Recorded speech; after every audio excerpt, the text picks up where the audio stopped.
Alright everyone, welcome back to Emmy Reviews. This week I'm reviewing Everything, Everywhere, All at Once. What a roller coaster of feels and exciting movie making. This is written and directed by Quan and Daniel Schneinert. I'll just give you a quick synopsis. I don't really want to go into it. This is the kind of movie that you shouldn't really know too much about it, I think. I'll give you the quick brief from IMDb.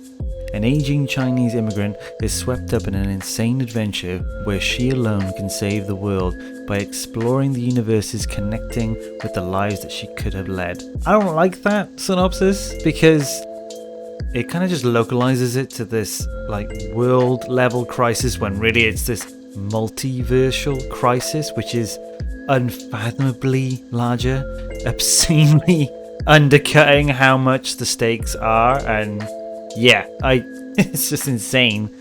It's a crazy movie, it's bonkers, and that doesn't really quite sell how much of an interesting experience it is.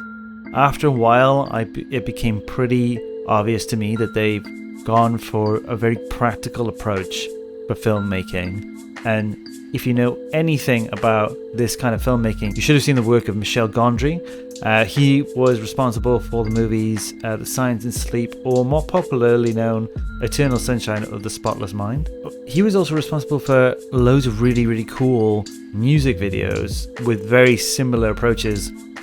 Radiohead Knives Out is a good one. Foo Fighters Everlong, which really has very similar vibes to this movie.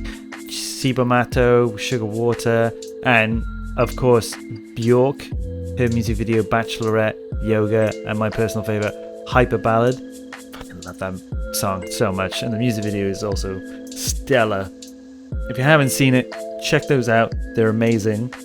But it was also getting a lot of Terry Gilliam vibes of this. He was responsible for the animated parts of Monty Python, of course, and there's also the Imaginarium of Dr. Parnassus. That was the last movie that Heath Ledger made before he died. I'm pretty certain that's a good watch if you haven't seen it. Brazil is iconic. It's such a fun, zany take on the 1984 Orwellian story. Yeah, this film invokes the same kind of ethos that Gilliam does and Gondry and anime, I would say. Like Japanese culture or anime culture or animated culture, they really don't have much limits to what you can do within the story, because when you see something in an anime, there is this established culture where instead of saying why something happens, they say why not.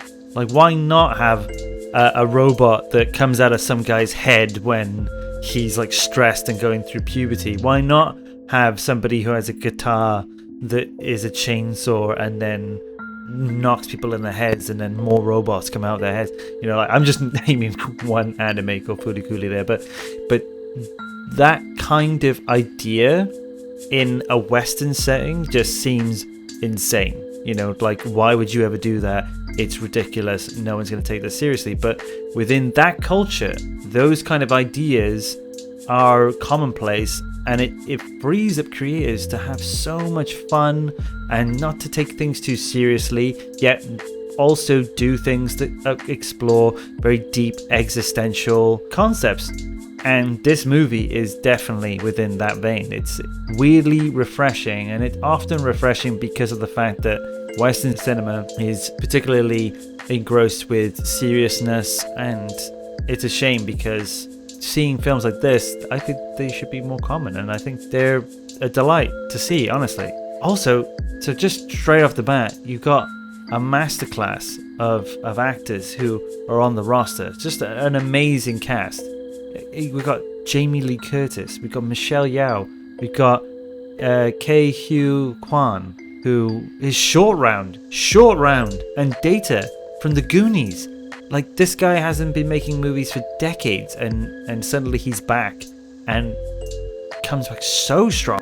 It's so fun to see him again. Honestly, it's interesting how when you hear him talk, he weirdly has a very similar voice to the voice that he had as a kid.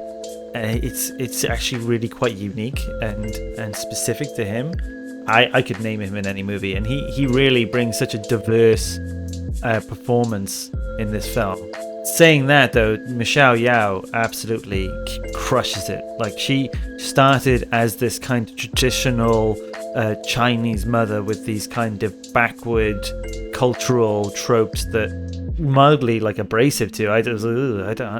It's not the kind of person that I would see her like. I would never assume that someone in this day and age still has those kind of backward traditional views, but some of the stuff that she says in it at the beginning, I'm just like, oh, this is a bit gross. I don't like that. But the levels of depth and complexity that go on from her later on in the movie, it's so interesting and exciting and endearing.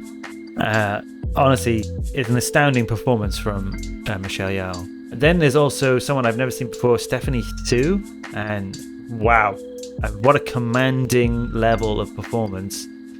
She plays essentially like the antagonist of the film, and incredible performance. Honestly, it's solid acting with just very, very established veteran actors. There's a lot to be learned there.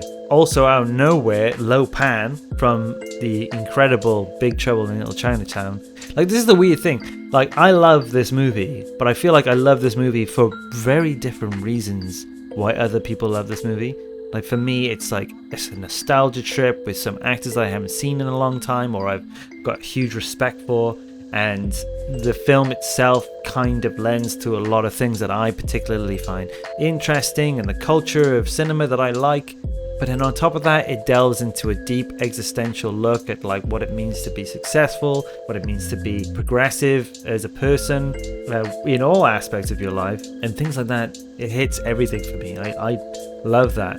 It definitely has hit so many different marks for what constitutes a good film. Like, not only do we have great acting, we have great direction, we have great cinematic shots, but then there's VFX, but the VFX is like very subtle, but it's only done by 5 people, which is bonkers. And then you have costume and makeup, which must have been a pandemonium on set. I mean, who wrangled that continuity? Give themselves a pat on the back, because that's just obscene. Absolutely delved into such a huge degree of what is possible with that department. I mean, they crushed it. And then on top of that, the lighting as well really lends to the cinematography, it lends to the costume, it lends to the VFX. All of it comes together with such a high level of professionalism. Then you also know that this is actually like a small project that does quite big things, and that's great. And it's amazing that they did it during the pandemic. This was actually produced by the Russo brothers as well. It's part of their Agbo studio, which I love anything that the Russos do. It's awesome. The real thing that hit me most about this film is that the themes and the things discussed in the film, they really resonated with me, and it was emotional to a degree where it became almost overwhelming. But what weirdly is that I didn't feel those until after the film had ended. Normally, if I feel overwhelmed by a film or the emotional values of the script or the story, it happens as the moment occurs in the film, and it usually happens like clockwork every time I watch them. But this time, after seeing the whole thing, and I reflected and on myself and the film, it got to me. And then that's a really rare thing, that you leave and it's not like, oh, I got what I want from you and now, I'm done, I'm out. It's more like it connected with me on a deep level, and that went on the more I stepped away from the experience. And that's rare. That's really rare. And I would say that this is a critical hit. If you haven't seen it, please go see it while it's in the cinema. If not, rent it. If not, stream it. If not, buy it. It's definitely worth buying on 4K, on Blu-ray, whatever you got. That's my review for Everything Everywhere All at Once. Thanks for the likes, love to the subs, and I'll see you all next time.